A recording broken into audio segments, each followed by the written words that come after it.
ঝোড়ো প্রচারে ময়দানে মমতা বন্দ্যোপাধ্যায়। রবিবার নবাবগড় মুর্শিদাবাদে শামশেরগঞ্জ জিয়াগঞ্জ দলীয় প্রার্থীদের সমর্থনে সভা করেন তৃণমূল সুপ্রিমো।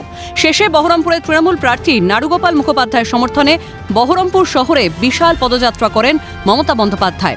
গির্জার মোড় থেকে পুরনো কান্দি বাসস্ট্যান্ড পর্যন্ত পদযাত্রা করেন তৃণমূল নেত্রী।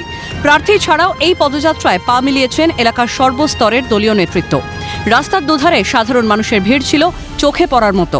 মমতা বন্দ্যোপাধ্যায়কে একবার চোখের দেখা দেখার জন্য এদিন ভিড় জমান সমাজের সব স্তরের মানুষ। তাদের উন্মাদনাও ছিল চরমে। 2026-এর নির্বাচনে হাই ভোল্টেজ কেন্দ্র হিসেবে উঠে এসেছে বহরমপুর।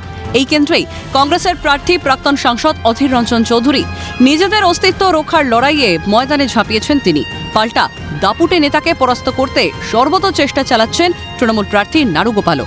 এই আবহেই দলনেত্রীর পদযাত্রা ঘাসফুলের প্রার্থীকে বাড়তি অক্সিজেন যোগাবে তা বলার অপেক্ষা রাখে না। মৃন্ময় গোস্বামীর রিপোর্ট, ক্যালকাটা নিউজ।